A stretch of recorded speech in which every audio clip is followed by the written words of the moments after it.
Welcome, ladies and gentlemen, to episode 37 of The Harsh Review. We are a film and TV podcast where we get two brothers getting together. My name is Sean, and with me is my brother Ryan. Hey, what's up, everybody? What's going on, Ryan? How you doing? Hey, I'm good. It's been chilling this weekend. I want to give a little shout out to HelloFresh for assisting me with my meal preparation this weekend. What are we, a sponsor? Well, I guess we're trying to pander, huh? Yeah. Hey, Hello, guys. Fresh, ladies and gentlemen. If you'd like to get your 4 meals for free, Click on. I was like, jump unsolicited ads. We didn't talk about this. I don't know if HelloFresh is aligned with the Harsh Review brand standards. Name drop. Yeah, But nice. Yeah, good simple meals. I do like to cook. I just need a little help sometimes, Otherwise, I'd be making the same 5 things. I just don't like going to the grocery store. Yeah. I like to go in and out. I'm one of the fastest shoppers, period. I don't buy things I didn't go for. I usually have a list. I walk in and bob and weave in between people. I keep my sunglasses on. I got a mission. So I feel like a jerk sometimes when I'm in the store and I know exactly what I want, and then people in front of me are just kind of, traipsing around. You're there for the experience. Yeah, particular hurry. I'm like, I need this, that, and I'm done. Done. Nice. Well, speaking of this, that, and done, we've got a lot on deck for this episode. If you're new, hang out. Ryan and I like to talk about what's been going on with us lately, some of the news that catches our eye out in the movie, TV, entertainment world. And then we like to talk about movies we've been watching and topics and stuff. So on deck for today, we've got some news and then a big topic regarding movies that we will never watch again. But before we get there, I'm just curious, Ryan, anything new and exciting in your life? No, not really. It's still pretty hot down here in Southern California. So yeah, going outside, it makes me tired, gives me a headache. So I feel like a major hermit, just locking myself inside and, avoiding as much heat exposure as possible. It's causing a lot of issues with the air quality, but, You become that neighbor where people question if he's dead and the dog has consumed you. Right. Yeah. I haven't seen him in a while. We need a welfare check over there. Todd's been living off that corpse for 14 days. Yeah. I'm just really kind of bearing down. I'll be traveling a couple places in the next couple weekends. So trying to spend as little money as possible currently. Right on. Yeah, I just got back from traveling. I got back from a trip to Tennessee again. Oh. 3rd time this year, and was flew into Nashville, made the 3-hour drive to Memphis, and did some work out there. But while you're in Memphis, you got to stop by and pay a tribute to the one and only Elvis Presley. Oh, yeah. Because when am I going to be in Memphis again? So I went to Graceland, and that was an interesting experience. So I'll just kind of go into a little bit. I normally wouldn't be talking about spending time at Graceland or with Elvis, but they definitely, I'm interested. they put a lot of emphasis on his movies, his movie career, and all that kind of jazz while you're out there. But anyways, it's out in the middle of just where you're driving down a normal street, and all of a sudden, boom, there it is. Is a big lot on the left. And then this huge complex to the right. So it's like a museum they've built. It's pretty large. I'm actually really surprised how big it is. So you pull into the place, you pay $10 to park, and then tickets are they go from, I think, $48, $60 to $99 to $150 for the whole experience. I don't know. 150, you get to sit on the toilet where he died, right? Yeah, no. And then extra $5 if you want to go on his airplane. So they have his airplanes there. They have a huge hangar full with all his cars. And they have all his outfits, all his gold records, a bunch of just crap from his house. Does it have all the televisions he shot up?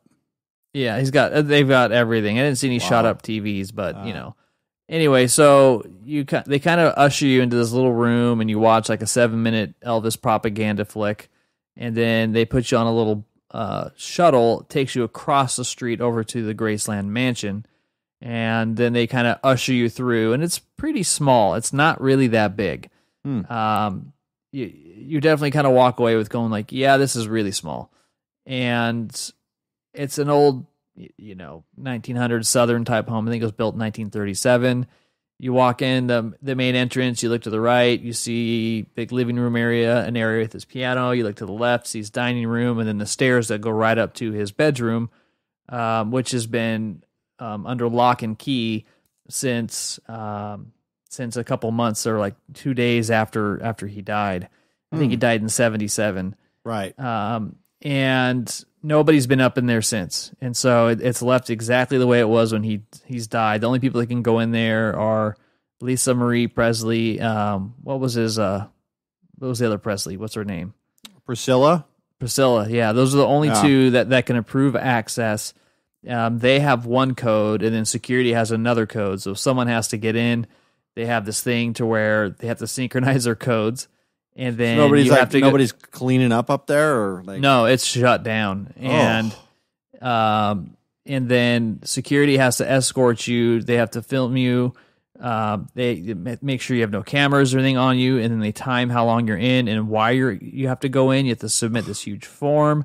It's like this whole process I was reading about online. But right when you walk into his mansion, like right above you is the bathroom where he died. And so I was doing some more reading on that, going, this is kind of interesting. I mean, I personally don't care at all about Elvis. Yeah. But it's just crazy seeing how many people really do. But anyway, he would spend almost all his time in his room, hermited up when he wasn't on the road, just doing mad drugs. And he died from a heart attack, they said, when he was like 42 years old. But I guess he had like this cocktail of drugs and pills and stuff he was taking every 8 hours. And what they're saying is that he saved 3 8 hours worth of drugs, like 3 shifts, and took them all at once while sitting on the toilet, and then keeled over and died of a heart attack. That's the place to do it. He committed suicide. Yeah, they're saying he committed suicide as opposed to anything else, which is not what you would read in the news. He just said heart attack. That's sad. So, yeah, you go in his room. It's totally Elvis decor, shag carpets on the wall. You see all the old 60s and 70s security technology, and you kind of walk through, and you see his living room, and then you go downstairs, and you walk through, which is like this. He's got this room which has this huge U-shaped couch, record players, and TVs on the wall, and it's like mirrors all over like the roof. The ceiling's all mirrors. It's kind of low. It's got like a bar. He's just laying pipe all over that room. Oh, yeah. And then you walk through another room. He's got this really weird pool room. Then you come back upstairs. So there's like a whole downstairs, and there's a middle. Then there's the second floor, which is really you don't go to.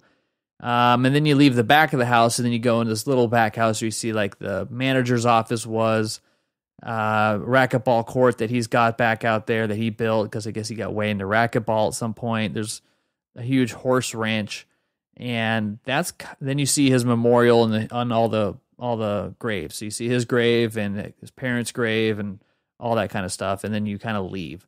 So once they take you back across the street, they drop you off at this big hangar that's just full of all his classic cars, and then you go into like his movie career hangar, which has all the posters and outfits from all his movies, all the things he's did, video clips, and all that kind of stuff.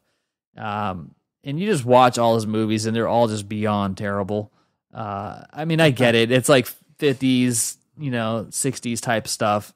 Yeah. It's all like Beach Boys, Frankie Avalon type entertainment, I guess. Beach blanket bingo. Yeah, it's just so cheesy, but I get it. He was popular. It was a big thing though at that time. That was right on the cusp of the 50s and the 60s, and no one had really turned on anything yet. So those kind of things. We look at them now and laugh, but they were a big deal. Yeah, no, I know, absolutely. And then you kind of go through his music career again. He wanted to get back into music after he got out of all his movie contracts, and then they just kind of move on. They don't even talk about his death at all. It was just kind of weird. They don't even mention it. They don't even talk about the second floor or any of that kind of stuff. Maybe his ghost is up there, or maybe he's still up there. Well, I guess the only person there's some photos of what it looks like upstairs. There's only like one collection of photos like ever released. If you Google it online, you can just put in Elvis or Graceland second floor, and you'll see him. And it looks very legitimate. Like, yeah, that's what it looks like. There's a thing with the floor plan that shows you what it looks like. But the only person to ever go up there is Nick Cage. And because he was married to Lisa Marie for a while. Yeah. And he went in there, he laid on the bed, he even like sat on the toilet and did some photos and all kinds of stuff like that, spent some time up on the second floor. But as far as anybody knows, he's the only person who's been allowed to go in ever since Elvis died. Interesting how Michael Jackson never got to go up there, and he was married to her, right? They had like a public relationship, but I think it was more publicity focused rather than they actually had a relationship. Yeah. I don't know.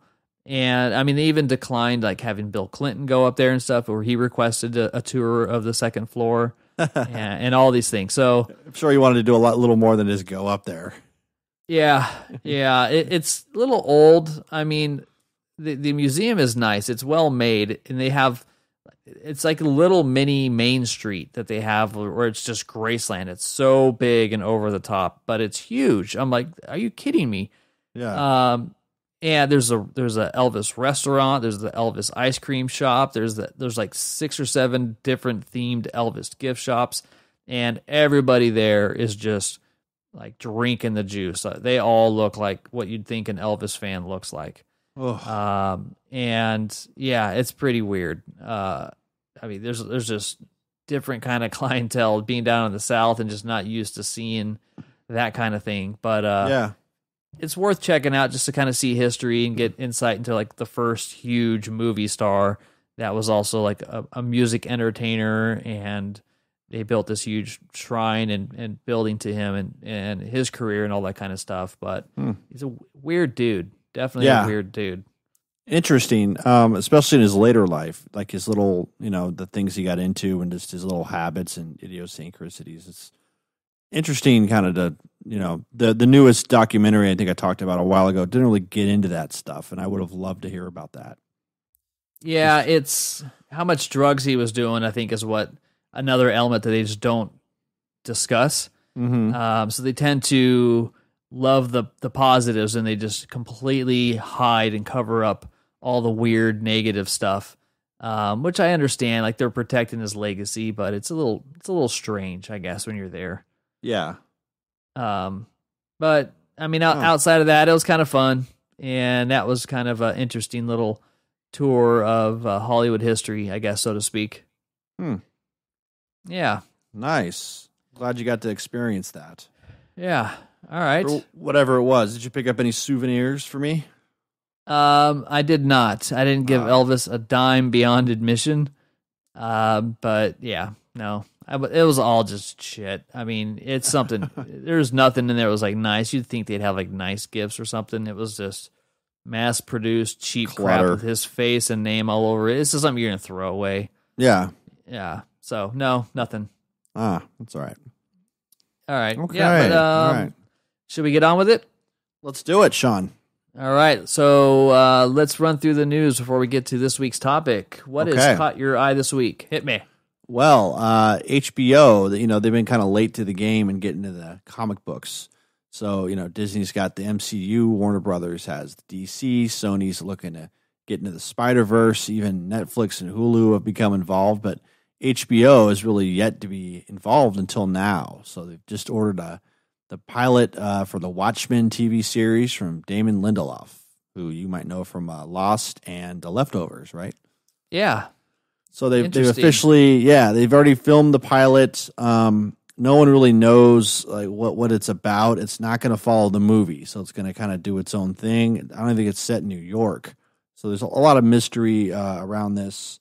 But there was a little teaser, nothing like a preview or anything, but just a little kind of logo thing that's going to be happening in 2019 for this DC Comics. Alan Moore. It's one of the best graphic novels in my opinion. I love it. So very excited to see what's going to happen with this show. It's, if you've seen the movie, it's no spoilers, but not everyone lives, and there's a lot of stuff that just kind of wraps it all up. So Sure. we'll have to see what's going on with this one, but we have Lindelof. We have a director who worked with him on The Leftovers and who's also worked on Westworld, Castle Rock. So I can really see it being kind of a weird show as far as kind of following in the vein of Westworld, Leftovers, that kind of thing. We do have some good actors and actresses. We have Regina King, Jeremy Irons, Don Johnson. Which is he's kind of the sore thumb in that group. Yeah. Yeah. So yeah. Well, I was reading a little bit about it, and the official logline from HBO was set in an alternate history where superheroes are treated as outlaws. Watchmen embraces the nostalgia of the original groundbreaking graphic novel while attempting to break new ground on its own. Watchmen. Yeah, like 2019 is when it's supposed to debut. Yeah. Don't know exactly when, so sometime next year. Yeah, it's always that. So maybe around GOT, maybe not. Yeah, well, I mean, Lindelof even went on the record saying that, quote, "We have no desire to adapt the 12 issues Mr. Moore and Mr. Gibbons created 30 years ago. Those issues are sacred ground, and they will not be retread, nor recreated, nor reproduced, nor rebooted. They will, however, be remixed." I like that. I think it's kind of cool, and you stop remaking stuff, but I think it's okay to take that universe and do your own thing with it. Absolutely, I agree. I think that's way cooler than just let's do another remake. So it's always, oh no, here we go again, and then half the time it turns out, well, actually more than half the time it turns out to be awful. So yeah, I think it really shows, and he's a pretty creative guy. Leftovers was adapted from a book. I don't think all the stuff in the series is straight from the book. So I am looking forward to this. Yeah, for sure. It'd be cool. Yeah. It'd be curious to see what they do with it. Yeah, even even slightly looking forward to Don Johnson. See kind of tame your expectations there, but cooked up for old Don. So yeah, he's got to pay the bills somehow. Good for him. Yeah. So okay, we all know that Anthony Bourdain passed away not too long ago. So, wait, what? Yeah, sorry, Sean. Yeah. Go ahead. Spoiler. He had a show on CNN, Parts Unknown. So they've been looking. They have a lot of like different footage, stuff that they never used. So they're going to go ahead and put some of that together. But they're also going to do a documentary on him, and this is going to be a big screen documentary. So it's going to be what they call the definitive Bourdain feature documentary, which could be in theaters as early as 2019. Yeah, they should get moving on it if they want to do it while it's fresh in people's minds. Yeah, I know, because it's just, that's unfortunately how it goes in Hollywood and the media, and people pass. It's just, a lot of people forget, or they just don't. They don't really. We see that thing in the Oscars, who we lost this year, and a lot of people are like, oh yeah, that person I forgot. So, I really liked the stuff that Bourdain did. He was a great writer, great host, a lot of insight, put his own unique spin on it. So it'd be interesting to see what kind of stuff ends up in this. It definitely got like an interesting background history to how he actually got to where he was. Which really didn't happen until later in life where he started being on TV. So a lot of stuff happened before then. So that's all right. Happening. Yeah, that's happening. That's going to be CNN. Coming all out right. soon. All right. What else do we have? Wes Anderson, one of our favorite directors, right? Yeah. We talked about him quite a bit. He's well known for a lot of his, his great symmetrical shot frames, his different colors, his outstanding art direction, the details, and the odd storylines. Well, we now know what he's going to be doing next. He just did Isle of Dogs, which I highly recommend. The next film he's going to do is going to be a post-World War II musical set in France. Oh, shit. I didn't know it was going to be a musical. Yeah, that's what it says here. So, I've already kind of already kind of vented on my opinion on musicals. I'm not too hot on them, but I don't know if it's Wes Anderson. I'll get behind it and I'll give it a shot. Not a lot. Not a lot of information other than that. So it's a pretty short clip. We probably can guess like who will be in it. Bill Murray for sure. I mean, he's been in everything he's done pretty much since like Rushmore. So, we could expect Bill Murray, and then most likely like the ensemble cast that Wes Anderson films have become known for. So there's some French, a lot of French actors because he's filming it out in France. Yeah. And it's going to be interesting to see what he does, with this musical approach. Yeah. So, yeah. We'll All see right. what happens. We'll see what happens. Stay tuned for more news. Don't know much about it at this time. Final news here. Netflix, we've always, unlike Hulu or, anything else, it's always been ad-free, right? Yeah. So you have no commercials or anything until recently. So a limited number of users have confirmed and popped up on Reddit and stuff and said, hey, I was watching this and that, and then a commercial came on. So all of a sudden people are freaking out. Netflix has commercials now. My opinion on that is you really have to pay the bills, like no matter what you do. So, I mean, we all know that Netflix makes a lot of money. They're producing some great shows, some not so great shows. Either way, they have to pay the bills. So, Netflix has confirmed after all this stuff, they issued a statement. I'll just kind of summarize it. They said basically they conduct hundreds of tests every year so they can better understand what helps their members more easily find something great to watch. So they're pretty much saying that they've been doing some tests, experimenting with personal recommendations and that, what you would like or the queue list and things like that. So with these commercials, their defense is that they're testing whether recommendations can help members discover other stories they will enjoy faster instead of this stuff that I do is just kind of zipping through everything and then going back to something you inevitably was watching earlier. So, yeah, they went and provided clarity that these are not ads. Right. You can skip them, and they're simply ads or previews for other things you might like you mentioned. You're not going to be seeing, Downy air freshener ads and things like that on there. Right. Tide Pods. Yes. Yeah. So, little different, but still. Yeah, I'm fine with it. If anything, people are saying, well, it's interrupting my binge watching. And with that, it's kind of like, sometimes it's okay to get up for a minute. I mean, that's always what commercials were to me. They even confirmed that you could skip through them, so obviously somebody wasn't noticing the little pop up in the corner or whatever. It says, skip this ad or whatever. Or like on YouTube where you play something for like 5 seconds and then you can skip it. So not a big deal. It's just kind of interesting that there's such a hubbub about this thing. Yeah, I think people are just worried that it's going to become more like what Hulu is, where you get a lot of ads. Even when you pay for certain ones, they'll say, oh, this episode's exempt from ads. And it's all bullshit. It's just kind of going, okay, this is what I'm paying for premium and I don't want ads. Stop marketing to me. So I don't watch TV. Right. Yeah. It's the commercials alone that make me not want to watch TV. Yeah. Yeah, and that's why it was kind of nice when DVR came out and you could zip through those, and so hopefully it's content that's going to be, I guess, productive. More or For less. sure. Actually, so that was my last one. I do have one more, really quick. We have a first image showing the stars of Holmes and Watson, which is going to be a comedic take. I've seen on some of these, yes. Sherlock Holmes. So two of my there's like great duo from two of my favorite comedies, Talladega Nights and Step Brothers. So we have John C. Reilly and Will Ferrell.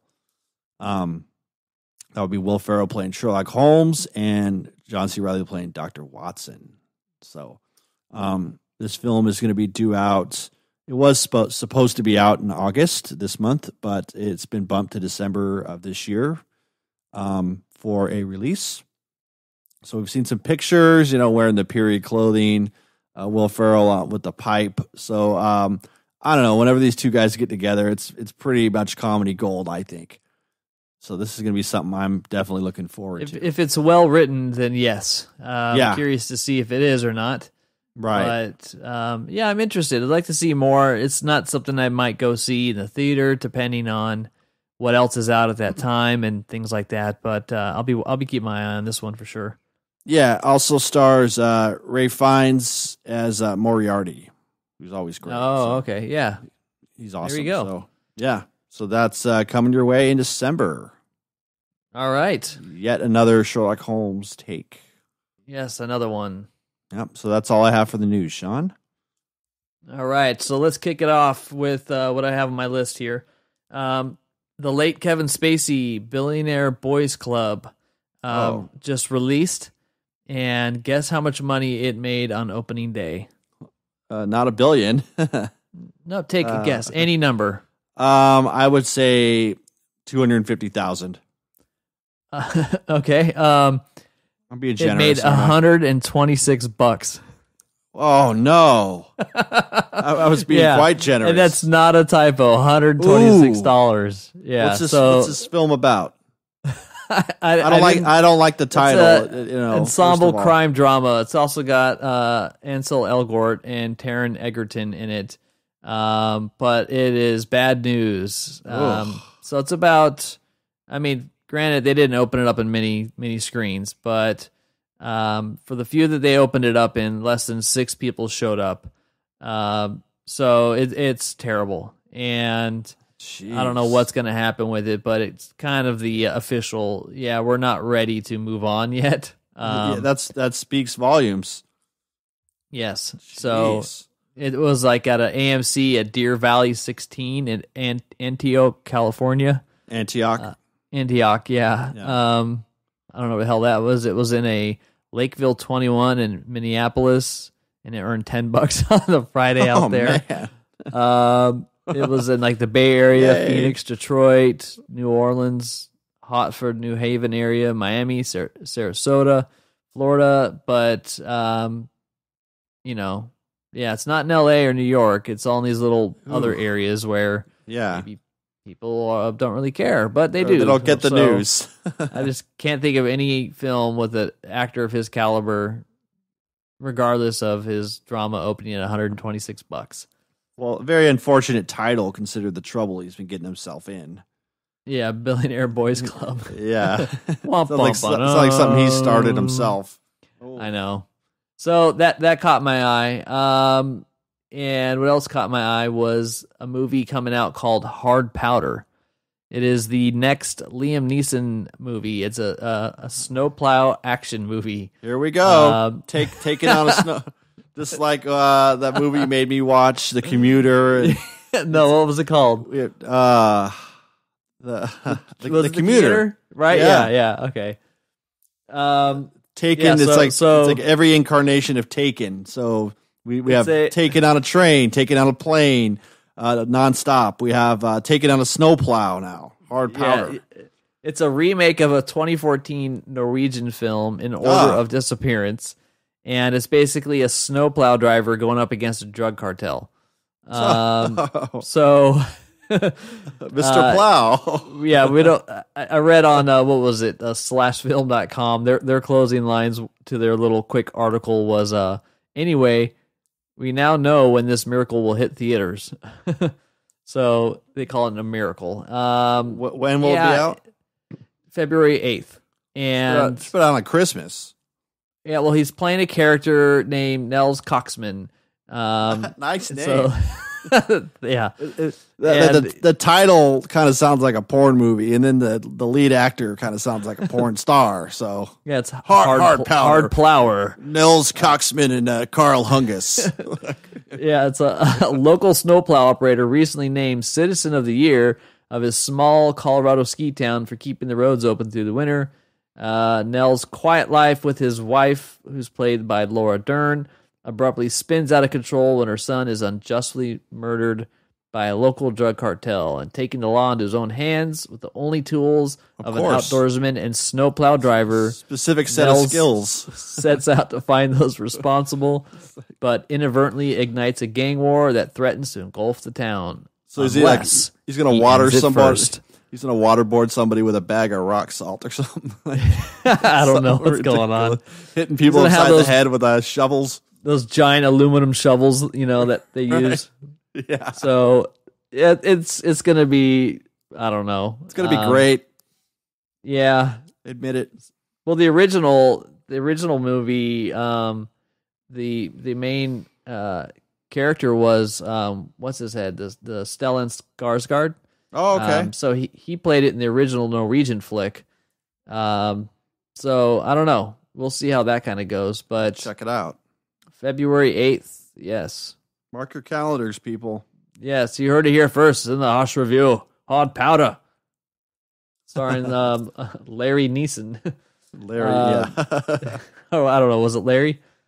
William William Neeson. Neeson. Close enough. Close enough. All right. So the Uncharted movie, which we talked about a couple weeks ago, how Nathan Fillion did a little fan made Uncharted movie, is moving closer to actually becoming a thing now, I guess.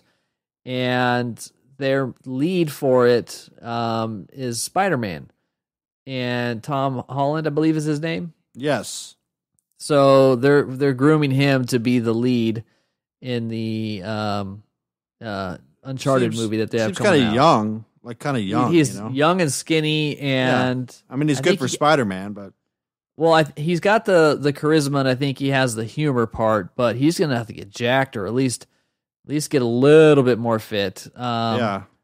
And they said they have a great script, and there's additional casting, but right now that's all they've got. So this went from being a Mark Wahlberg production that was going to take. It was also going to have Robert De Niro and Joe Pesci in it. So that's not happening. At one point, that was what was it going to be, and it's kind of come back and forth, back and forth. So this is really supposed to be focusing more on a young Nathan Drake, which does make a little bit more sense when they have Tom Holland, but we'll see what they do with it, and they're going to be introducing this to a whole new group of folks since Uncharted hasn't really been a huge thing lately. I guess it's really good games, but yeah, we'll see. But it's still something that's in the motion. Oh yeah, they're rad. They're some of the best games made in respect that the storytelling and the voice acting and the way that the game kind of has a lot of like big movie scenes. I mean, there's times where you're just watching for 10, 15 minutes and then you start playing again. Yeah. Well, it's all computer, graphics. It's still done very well. So if you're somebody who likes video games, just put it on easy mode and go through it. They're really good stories. But cool. Yeah, so we'll see how that goes. All right, so the last two, they're a little bit more dry. You mentioned Netflix earlier. Recently, they just deleted all their user reviews from their website. They kind of were taunting this. They're telling people about this, and on July 30th, they made their last announcement that they're going to purge all reviews mid-August, and so it just happened a few days ago. And so I guess everyone's asking, like, why did they delete all their user reviews? And these are going back since Netflix was doing discs. And you could leave an actual review on their website. You really wouldn't see it on the app or Apple TV or anything like that. It was just a website thing. But right now, a couple of quotes I'll read you from the Variety articles that Netflix customers were able to leave reviews on Netflix.com until mid-2018 when reviews were removed due to declining use. And so, but that's not what the speculation is. And so a lot of people think the real reason is because there's negative reviews on Netflix's own programming that might drive down a user's perception of their overall brand and service. And then there's people that kind of rally together and slam movies like that one Amy Schumer movie that she kind of had come out that came out like and just bombed. It was on Netflix and everybody just ripped into it. Which others they should because it's terrible. Yeah. But anyway, so I think they're really just kind of going away with it. Whereas everywhere else, like you're looking at like iTunes, Amazon, Google Play, Rotten Tomatoes, they continue to have reviews and stuff. But within Netflix, they really wanted people to just not see it. I think Netflix needs to figure this out because they've got the little thumbs up, thumbs down thing, which is pretty stupid because it's almost like I'm doing it for myself. I don't actually see on Apple TV where I consume 98% of my Netflix. Yeah. I don't see if something has a thumbs up or thumbs down. So I can vote, but I don't see other people's votes. I mean, what I'll do, like, I'm kind of in that position to where if I want to see something, I don't know anything about it or what it is, then I go on my phone and I have to look it up. And, if it looks like it's a piece of shit, I'm not going to see it. It would be nice to have it all in one system where you, just a better way. The thumbs up, thumbs down. You're right. It's not really, it's not the best. It's kind of archaic. It's old. It's not really, It doesn't work. No, it doesn't. Their interface kind of stinks. I mean, for someone that makes so much money, you think that would be on their list of getting it together and making it look a little more sleek. Yeah, no kidding. Right? All right, and to close it out, Amazon is in a position to purchase Landmark Theaters. Have you ever been to a Landmark? No, I've never heard of it until now. Yeah, I've been to a few of them before. I think they're more like West Valley out in Southern California area. They're a little bit higher end-esque type of feel. But it's owned by Wagner Cuban, which is the Todd Wagner and Mark Cuban from Shark Tank. And Netflix is pushing to purchase the chain, which is probably going to pay somewhere in the neighborhood of 60 to 120 million. Wow. But I think that the reason why that they're doing this is because this is going to give Amazon a way to have their content go straight to the big screen and not have to go through this whole channel like most of Hollywood currently does, because it's hard for people to get their movies on the big screen, like a Netflix production or an Amazon production. So Amazon's just like, why don't we buy a bunch of movie theaters? Same thing like with Whole Foods. They bought Whole Foods and they integrated their Prime app into the whole thing. And so now they have this huge, customer base that they can now market and tie in their Prime services with. So very smart. Yeah, they're taking over the world. I don't know. They can do whatever they want. They can kind of get it out there. Landmark isn't huge. They're not everywhere, but they do have some nice theaters. But I think it's definitely a big part of their brand as far as heading into Hollywood and movies. Amazon is going to have to start really making some better content, and they're going to need to up their user experience on the app. I don't think anybody does it that great. Most apps that you browse movies and all that kind of stuff are just not that good. So we'll see how that goes. Creates frustration. Yeah, I know. Well, it's hard to find things that you want, and you end up scrolling past way too much stuff, and you don't really feel like they're showing you some more obscure things. Like you see a lot of repetitive things. I wish it was just easier to go, nope, don't like this, hide this. Yeah. Influence your preferences. I don't know. It just needs to be a little more user dynamic. So Totally. maybe Amazon can make that happen. We'll see. Go Amazon. Go Amazon. All right. So, that'll do it for the news this week. And we are going to jump right into this week's featured topic. And this is one that kind of came up with Ryan and I were discussing some different topics that we kind of just wanted to talk about. And this one is movies that we will never watch again. And to kind of set this up, these could be good movies that we enjoyed and movies that were just terrible. It can go either way. So it doesn't mean that they're just all bad movies. So you might see a movie and be like, that movie was rad, but I'll never need to see it again. I'm good. And you kind of pitched this topic to me, Sean. I was like, well, like what movies? And then, after a while, it just took off. I just wrote a whole bunch down. So, it's not just movies. It's like certain genres of films. We could do this for hours, but I think we're going to have to, we'll keep it pretty concise. But I think we have some good ones here. What do you think? Yeah, I do. I think Ryan's lean a little bit more towards the obscure or the not as mainstream, but I recognize all your choices. Yeah. And I kind of kept mine a little bit more mainstream or popular, and pop culture type focused movies to kind of have a big balance. But we've probably got I don't know, 50 on the list. So I figured we just kind of go through it and just pick out the ones that stand out the most to us. Yeah. And then I got a couple from our folks over at the Facebook group, gave us some responses on there as well. Just a couple there. So anyways, no particular format, no order. I'd love to get into it. So let's do it. Can I do a challenge if there's something I don't like? Yeah, let's hear it.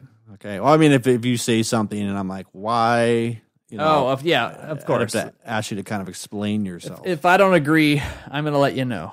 Okay. Likewise. Yeah, but yours are pretty good. So okay. I'm curious. I'll probably be on the defensive a lot now. Great. Hey, I don't like this topic anymore. Switch it up. Yeah, let's just go for it. All right. Okay. Kick it off. All right, so my first movie I'll never watch again is Mother, which is a pretty recent film, directed by Darren Aronofsky. Now, his first movie you would think would be on a lot of people's lists, Requiem for a Dream. Actually, I love that movie, love the book. I think it's a great film. I think Ellen Burstyn is just amazing in that film, as is Jared Leto. And he's made some interesting films, but Mother is something that I just cannot relive again. It's very, it starts out kind of slow and then it ramps up to where you're totally in that world and that reality, and it becomes very hellish, very grotesque. And it's just something that, it sticks with you, and it's not like a bad film by any means. It's just something I would not care to subject myself to ever again. Yeah, I haven't seen that one, and that's kind of why. Those aren't my types of movies where you watch it and you're like, okay, strap that's in. Not why I watch movies. Yeah, but I understand that there are some for folks that do like that type of thing. I can't dispute that one at all. But it does make sense that from people I've talked to that have seen it, they go, yeah, I'm good. Yeah. It's definitely a trip. You really kind of like have to figure out what it really is about, but then maybe it's not about nothing. It's just kind of messing with your head. So sure, not really something I'd recommend to everybody. But if you want to see it one time, that's definitely why I started off with that one. All right, Mother. All right, Sean, what do you got? All right, so I'm going to start off the gates with one that's probably no one's going to agree with me, or maybe he will, but I'm going to say any of the Back to the Future movies. Oh. Yeah, and I've seen them plenty of times, and maybe if you have a kid or something one day and you're like, hey, you might enjoy it, but they just, every time it comes on TV, it just doesn't hold up, and I'm like, I can't do this. There's nothing left here for me. They were great in the 80s. Huey Lewis was a big deal. I don't know. It's not a movie that aged well, and there's not enough nostalgia there for me personally to continue to want to see him. So I enjoyed the first one. The second one was fun. Third one was just beyond terrible.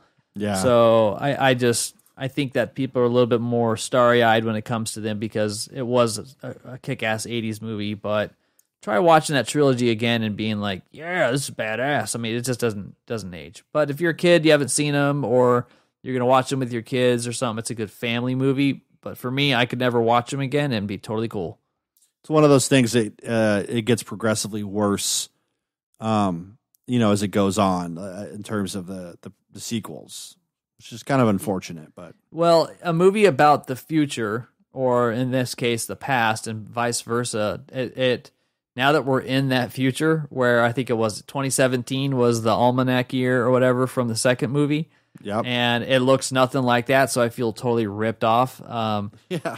We don't have hoverboards, or there are some self-lacing shoes, but they're just more gimmicky. We don't have 3D Jaws 9 or whatever the hell it was. All kinds of elements to it. I mean, movies that like that work because it's talking about a time that doesn't exist, and now that we're there, you look at it and go, "Oh, you guys are way off." Not going to do it for me. So, ugh. All right. When I was in college, one of my friends, quote unquote, recommended this film to me, and it totally fucked me up. So it's called Happiness. I don't know if you've seen this film, Sean. I don't know anything about it. Okay, well, basically the only person you probably recognize is Philip Seymour Hoffman. But just some of the topics that are covered in this film are pedophilia, masturbation, prepubescent fantasies, robbery, extortion, dysfunctional families, horny old men, and finally, also nasty crank phone calls.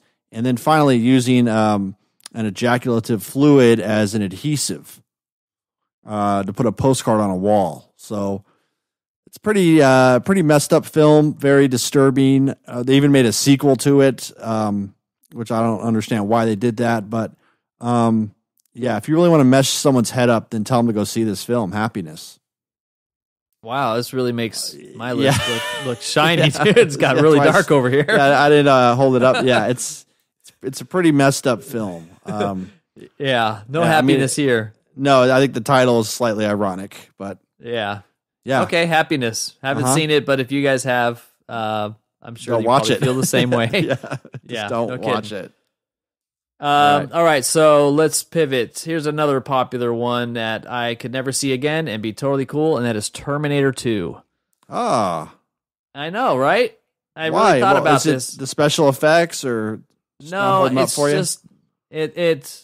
I mean, it had all the feels back then when Terminator killed himself, and every teenage kid thought they were a little John Connor, punk ass with his little ATM hack machine that I really wanted. Yeah. But it's too much of most 90s movies are not that great. It's in that era where CG was starting to become a thing.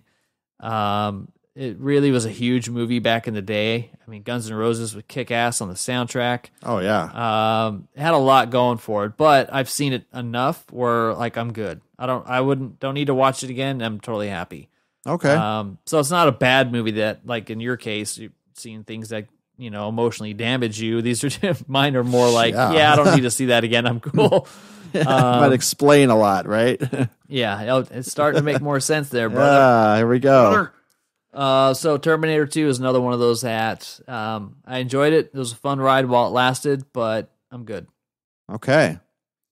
My next choice is it's kind of become an iconic film. It was made in the 70s. Deliverance. Yeah, this is pretty messy here. Ned Beatty gets raped in the ass, made to squeal like a pig.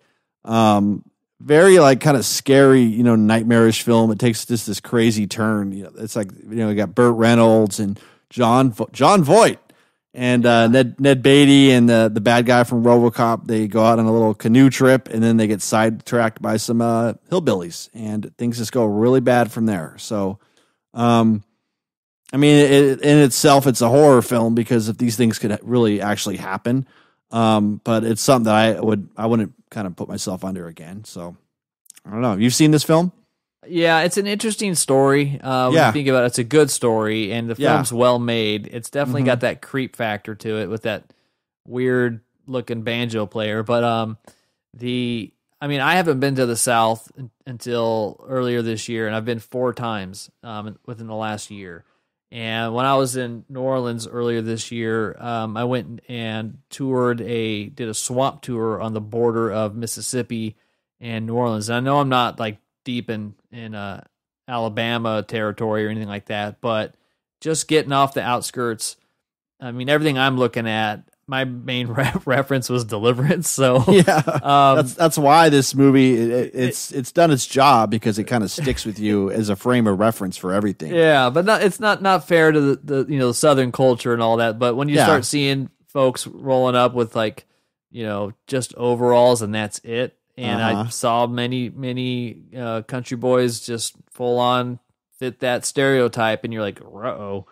But it was not really one of those ones I've heard about for a long time. And then once I saw Deliverance, I was like, why would anybody want to watch this? Yeah. It's one of those where you kind of go, I know the story needs to be told, but does it? Yeah, I don't blame you on that one. Yeah. Kind of creeped me out too, but yeah, I'm good. All right. So one for me that was another kick-ass movie in the 90s and had a lot going for it that I could never see again and be totally happy is The Matrix. Yeah. Especially after the second and third just kind of really ruined it, I think, in a lot of ways. I think if those didn't come out, Horrible. It'd probably have a little bit more staying power. So yeah, The Matrix really relied heavily on CGI, and it had a pretty good original story going for it. But because it relied on that CGI so much, and the story is so familiar, really what you get left with these movies is like the acting performance. And I think that's what makes a movie have strong staying power. And there really isn't any quality acting at all in the movie. Everybody is just stale, and they say their lines, and they're wearing their sunglasses all the time because it worked better for CGI. Yeah. There's just no real reason to go back and watch that again. I enjoyed it when it came out, and then the older I got, the less I kind of like looked at it that way. So that's the one I have, is just movies like that just don't really hold up too, because it was at that kind of cusp where the CGI was, groundbreaking, definitely evolving, and then now it's completely evolved to another point. So movies like this one and Blade, it's just hard. I mean, good movies is hard for me to watch now just because of how it looks. Yeah, I agree. But it does, like Back to the Future does inhabit a time period, so you can at least respect that fact. Yeah, for sure. Yeah. So there you go. Right. The Matrix. The Matrix. No mas. You're done. All right. Maybe anything a little bit brighter on your list? Oh yeah. Well, you saw my list ahead of time, so no, I know. Go ahead. Yeah. Go ahead. This is probably the worst movie ever made. Probably the worst comedy ever made. Worst sequel ever made. Caddyshack 2. Oh. Yeah, so bad. That yeah. That guy with, I don't know, what's his name? Jackie Mason. Yeah, Jackie Mason. Who's like a poor man's Rodney Dangerfield. And then you have Dan Aykroyd playing a poor man's Bill Murray, and then of course Chevy Chase came back because I don't think he had anything else going on at that time. But it's just really bad. I mean, the first Caddyshack isn't like great. A lot of people love it. It's not the best, but it is funny. It's got a lot of cool moments in it, but this one is just so bad. It's just not funny. It's a dud. Sure. So yeah, you want something brighter? There it is. But we watched this when we were kids, and I think we watched it before the original, so it was kind of like, yeah, that's kind of funny, but it's not. It sucks. I remember me and a couple of my high school friends went to a Phish concert in Vegas. I think it was '99. I love this story. And we're roaming around Caesar's Palace at like 2 a.m. and saw Jackie Mason. What was his name? Yeah. What's his name? And Jackie Mason. And he had like a little entourage with him, and I don't know, we were a little inebriated and trying to like not laugh and contain ourselves, but one of my friends was like trying to whisper to me like, "Hey, is that?" I think it was my friend Brent. Like, it's Jackie Mason, but like says it so loud that he like looks over, and it's like dead. There's no one around, and he looks over and sees like a bunch of weird guys looking at him. Don't really know him, and it was like, let's get the hell out of here. Kind of look where you realize that somebody looks at you and they're like, get away from these people. Yeah, that was a fun moment. It's the guy from Caddyshack 2. Yeah, weren't we out there in Vegas when we ran into the guy who said he did the voice from Fox of the Hound? Yes. Well, that was you, right? I was with, I think it was 2003. And it was, we were just kind of walking around. I think we were coming back from the show, and it was just a security guard. Yeah. And he did sound like him. I mean, a little bit in retrospect, but it's like Vegas is one of those cities where everyone's got a story, and then half of those stories are probably not true, just like Hollywood. He was just really proud and wanted to tell us. Yeah, but it's just the odds of running into someone, who did that voice, and now he's a security guard. So the turns are life. I remember. I thought I looked it up or something. It was like, that looks like the guy. Yeah, but, could have been. Yeah. Anyway, so yeah, funny. Jackie Mason. All right, so Caddyshack 2. That's my pick. All right, so I have these two here that I'm just going to cluster together because they're Christmas themed, and that is Home Alone and A Christmas Story. So Home Alone, it was great when I was a kid, but I just can't stand that movie anymore. I look at it now like an adult. So first thing I look at is like, what the hell did his parents do to afford that house? Yes. And then the second part is how do you really leave your kid, and all those kind of circumstances. It's really about a movie about bad parenting, if anything. And the kid's a little shit. I mean, he's a little brat. Yeah, he's a little shit. And Yeah. I always the thought he Christmas was. Story, it's move on. Like, is that really all that TBS has got to play? Yeah. Every year they're bringing it back. Like, it's just, It's like you'll shoot your ass. It's like, come on. they do a marathon, So over I think, right? It's ridiculous. I know. Yeah. It doesn't warrant it. But I guess the numbers are someone's watching it, but I'm so freaking sick of it. So I think it's kind of like it inhabits that nostalgia thing. I think it's, that, and, for our parents, maybe It's a Wonderful Life.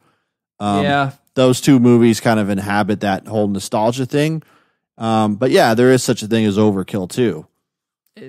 It's I mean, I don't know, like, if I had a kid today, what would their Christmas movie be? And what I can say to its credit is that it is a very Christmassy movie.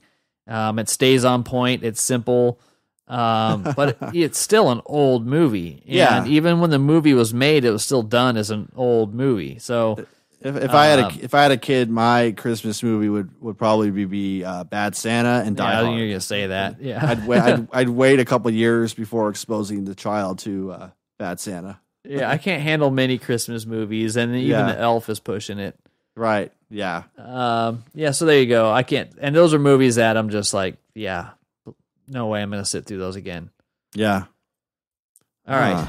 Got that out of the way. Yeah, you're okay? This is more like a therapy session. Yeah, it's really good. It's really good. I'm glad we picked this topic. My next movie might upset some people too. Titanic. I don't know who that's going to upset. Oh, well, those who love Titanic, because I do know some people who really love this movie. I just can't watch it because I already know what's going to happen in the end. So, there's that. And then it's a very long, kind of blown out movie. It doesn't have it again, like a certain time period. I think it's probably his highest grossing film, right? James Cameron. It was the one of the highest grossing until I think Avatar came along. Yeah, totally. I just can't do it. I can't bring myself to watch it again. It's really hard for me to explain why, but No, I mean, I don't even think you have to. I think most people already know is that it's a love story on attached to a historical event.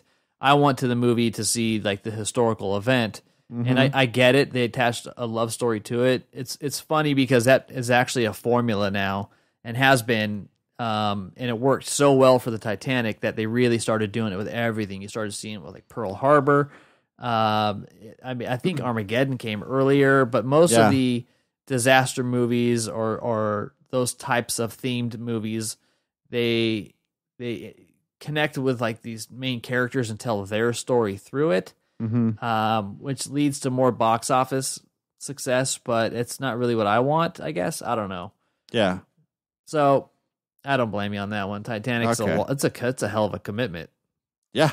So you might upset some people, but I don't know who the hell those people are. Well, good. So, yeah. All right. All right. So I'm going to come to another one that is beyond burned out, and it is called Anchorman. I have a problem with this. Now, let me make my case. Okay. So I've seen this movie a lot, and it was one of those ones that everybody was quoting. That and like something like Zoolander, and it's funny. I love Lamp. Yeah, but a lot of the jokes just don't work anymore, and it almost kind of it's not even that great for Will Ferrell anymore. Like it's just kind of like a parody of itself, and I cannot stand whatever the hell that guy's Champ. Yeah, his name is like Champ Kind. Yeah, it's the worst. So. I get why people like it. I've seen it enough where I'm like, okay, I don't need to see Anchorman ever again. And I could be 20 years from now and I'd be like, no, I'm good. I could tell you all the bits and all the things. I think it's those movies that are really just like very simple in plot, but they just ride it from clever joke to clever joke. Like once the joke's no longer funny, I mean, the staying power of the movie kind of goes away. I remember, I think I'm seeing this the first time with you in Berkeley, and it was like 15, 20 minutes in, we were just kind of like, what's going on here? You know what I mean? Yeah. But I mean, it did get kind of funny, but yeah, it's one of those movies where you have to be kind of tuned into it a little bit, because it's not going to get everybody. No, But for then sure. those kind of movies too, they will fall flat over time. So I do respect your argument. All right, there we go. Yeah, we're good with that. Harsh points. All right. All right. My film. Well, actually, it's this will be a quick one. Ghost Dad. This would be a Bill Cosby film. So can't watch this anymore. Can't watch anything that Bill Cosby has ever done. That would include Leonard Part 6. So yeah, Remind me about the Ghost Dad. What was the premise here? I think like he died and he came back as a ghost. And does he like mentor his kids via the Yeah, spirit or something? yeah, or what? pretty much. But you know, if I saw it now, it'd be like ghost rapist or something. Like I just couldn't. You know, it's a certain movies like with certain actors now. It's going to be hard to watch when all this stuff comes out about him, and anything with this that's guy true. in it, I just can't do it. So that's mine. Ghost All Dad. right. So the next two, I am willing to bet you're going to have a beef with. Oh, jeez. First, Goodfellas. Yeah. Love this most of these gangster movies are so over the We top. talked about these. That yeah, I know, and I had to put this on there because it's like I really tried. Now, I think the best part of Goodfellas is the first scene. Yes. When they're in the car and they have to. Well, Yeah. is it? Am I thinking of the same movie? It opens with Ray Liotta. Yes. Yeah. And yeah. it's like I don't know, it's a long scene and it's a single take and he's going through the kitchen. And Oh, he that's goes- about maybe 30 minutes in. that's 30 minutes in. Okay, Yeah. that's the best part of the movie. The rest of it, I don't even No. care for. How about the part near the end where he's all drugged out and he's like driving around, and that's like a great like montage, like, you know, where all the songs are going on. I love that. I part. don't remember. Oh, jeez. It's just I tried to give Goodfellas and Casino a go, and I'm just like I can't do it. So is Casino off that list? Is that on the list I too? couldn't Oh, even man. finish Casino, and I tried that I talked about like a week or two ago. Yeah. I got to this middle part to where it was just kind of going like, this isn't, nobody's like this. Like the way that they just dramatize it. Like that, you don't even see them eat or drink or do anything. Like they're always just on point, going, pushing their thing. Yeah. Just well, when you're doing like Coke all the time, I don't think you're, the last thing you're worried about is eating, it's like real people. It just seemed like so, I don't know. Yeah. Yeah. It's just too quick and too sharp for its own good. It needed to have some faults, It's funny though, like when you read, like, because I'm into these movies, and when you kind of read the backstories, it's like a lot of these characters that we see on the screen are like composites of like a couple different people. They'll take like two characters and make them into one. So it's like when that happens, you really exaggerate. You just pull all the stuff that made those people crazy and just throw them all into one dude, and that's kind of what happens in these movies. Interesting thing about Goodfellas is that Ray Liotta character was kind of really like that, and after that whole thing was over, he was still a gangster. So that's kind of an interesting, to look at after the fact. But okay, That's you true. tried. You tried. You tried. All right. I'll save my second one after yours. Go ahead. Okay. My next set of films would be anything with skinheads in it. Please explain. So it is, skinheads to me, like racist Nazi skinheads, are they're more like scary than any kind of like horror movie you'll ever watch. Just the hatred. So it's just kind of harrowing to see these kind of films. You have like American History X, anything with like racial people in it. There was one I watched recently with Harry Potter called Imperium, I think it was. That was hard to watch. Higher Learning, where Michael Rappaport becomes a skinhead. It's just hard to watch those films for me, just because of it really portrays well, I guess, the level of hate that these people have. So those films for me, I just can't do. Yeah, I hear you. Like it's interesting from a storytelling point of view, but beyond that, there's not a whole lot to come from those stories. It's a little bit too dark. Yeah, totally. Times. But Totally. most of them are like American History X is well made. It's a good movie. Oh, it is a good movie. Yeah, You just kind of know it's like I can't watch certain things around certain people just because like I can handle it. But when you see how other people get impacted by them, you kind of go like, yeah, this is a little too There's little too scenes violent. there's scenes in American History X that are just completely harrowing. Yeah. That are just, it's very, very hard to watch. I mean, I know we need to kind of be exposed to these things to increase our awareness, hopefully go out and do something about it. But I think you only need to see it one time. Yeah, and hopefully, that's fair. then hopefully do something about it. So any movies with skinheads or Nazis in them.